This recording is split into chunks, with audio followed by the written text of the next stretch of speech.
ShinRobjira. 3, 2, 1, and X Plus DefoReal continues their year worth spending money on with this lovely little jet gent. Godzilla Ultima was a knock out of the park for sure, but Jet Boy over here? Holy shit.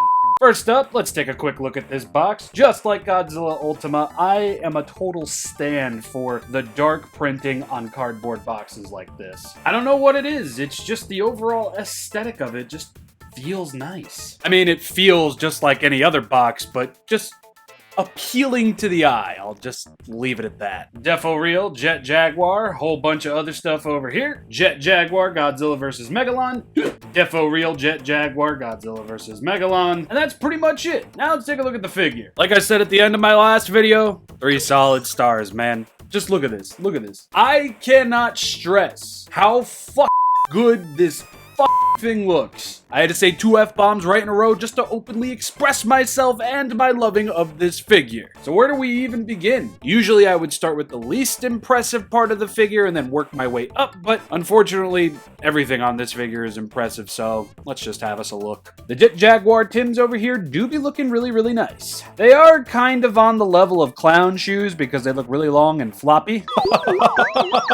But for the most part, the paint and detail is pretty much what we usually get from Jet Jaguar. Just, you know, better. So when it comes to the Jet Jaguar knee pads, I really like what they did here on the DefoReal Jet. I love that it has that little orangish red outline on it. Really breaks the overall look of Jet up. Granted, in some areas, particularly on this side over here, the red does get a little on the faint side, whereas on this side, it doesn't do that. I mean, this side overall just looks wholly better when it comes to that little detail. Both of them mostly go all the way around, but as you can see over here, it kind of does get a little faint on this side once we get to the inner thigh, so neither one of them are perfect. I'll tell you what is perfect though. Jag cheeks. Oh yeah, who knew all it would take to finally give Jet his cake is to shrink him down to a smaller size. Alright, we got that out of the way. Now we can talk about some more details over here. We got the boxer brief outlines over here, which look really nice. But immediately my eyes are drawn to the Jet Jaguar belt buckle over here. The details are fantastic. I don't know why the outline is black instead of blue, but it's a thing. It's there. And I'm just noticing this now, but we get a little bit more of the texture that's inside the belt buckle on this portion of the torso, both on the red, the yellow, and the red. Very cool. And we're gonna see more of this kind of detail all across the hands over here. That just looks awesome. It almost looks like they gave Jet Jaguar flame retardant gloves, which in retrospect really isn't that bad of an idea. I just wasn't expecting that, but I'm really digging how that looks. Another thing that I am only noticing now is that we're going to get the elbow pad designs on Jet Jaguar on both sides. They look great, man. Something that I really love about Jet Jaguar's Michelin Man-ass looking arms is just how they were done. Like, they don't look perfect, and in some areas they look misshapen, and that, I think, is pretty dang accurate to the suit. I mean, even if it's not accurate to the suit, it still looks awesome, so oh yeah, nothing but love to X Plus for knocking this out of the park. And I actually do really like the application of this darker shade over here. Gives it a nice used and worn feeling. And then in an area like over here on the titties with the arrow, it gives it a nice shading effect as well.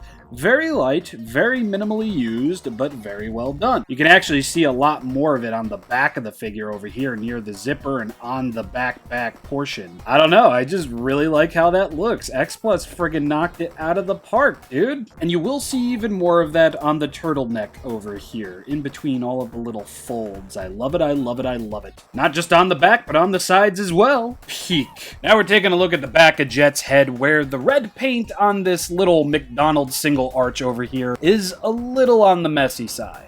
Especially on this side. You can kind of see that they went over the line a little bit. Now, normally, I would pitch a tent about that, but the rest of the figure just looks so good, and this is on the back of the figure where you're really not going to be looking so much. I'm having a hard time really being angry about that, especially with the details that I'm going to be showing next. Yes, the bolts on the back of Jet's head aren't exactly impressive, but what is impressive are these. They actually look like screws. Even this one, which is looking a little malformed on one side, but still. Okay, yeah, honestly, why does it look like that? Why doesn't it look like this? Like, come on. God damn it. Well, that took me by surprise, but let's take a look at Jet Jaguar's face now, shall we? Absolutely loving the Jet Jaguar cheeky grin over here. Love how the paint was distributed in between the grills and such. Loving that they gave Jet Jaguar some open nostrils down here with enough paint. And I am an absolute sucker for these eyes, man. Oh, I love how they look. So nice. And for those who don't know, the Rick version of this actually has LEDs in the eyes, which I imagine light these things up beautifully. I had a chance to nab the Rick version, but I decided against it. Yes, the LED feature would have looked awesome on a figure like this, but I didn't feel like spending the extra money for it, so.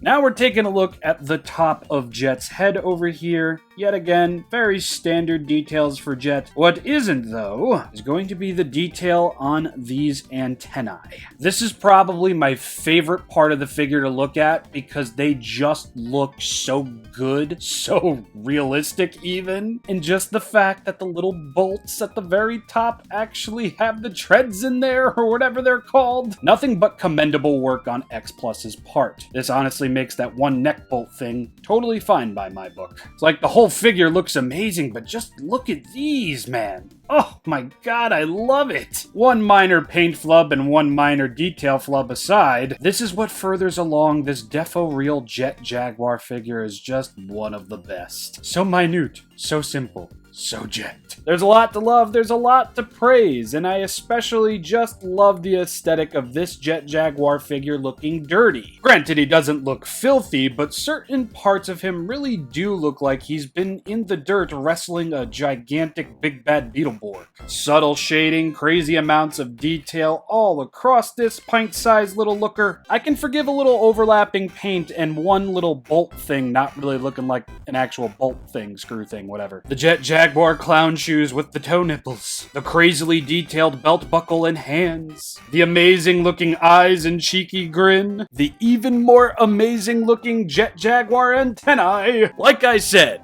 3 out of 3 stars. What's the third star, you might be asking, since there's really only paint and detail to be talking about here? Well, the third star is there because I said so. Size comparison time. Small, medium, large, more Jet. 10 out of 10. Masterpiece. Cinema, even. Every new DefoReal release feels Figure of the Year levels of great thus far. And with Godzilla 1998 Night Color version, Gigan, Titanosaurus, and Shoshingeki Goji still on the docket, I genuinely cannot wait. But I feel Jet may just come out on top. The weathering, the detail, the perfection. Did you freaking buy it yet? How could you not? Look at this thing. X+, please. I'm begging ya. Jet Jaguar Beta DefoReal soon. Please. In my opinion, 150,000% worth it. Teeny tiny little mistakes when compared to everything else that this thing does so well and so right. Even my SH Monster Arts hating ass can't get mad at a little bit of overlapping paint over here. Although I will say I think I've become a lot more accepting of SH Monster Arts, but anyway. This figure is absolutely in the running for one of my very favorite figures of the year. I've been ShinRobjira. I do so hope you all enjoyed. Hope you all have a lovely weekend. Thank you so much for watching, subscribing, liking, disliking, commenting, doing what you gotta do. A merry weekend to you all. Now I'm going to unplug myself from the wall, deactivate, and wait for DHL to show up. And before I forget, a big loving thank you to my newest $5 patron, David. Thank you so much, my guy. Truly do appreciate it. Peace.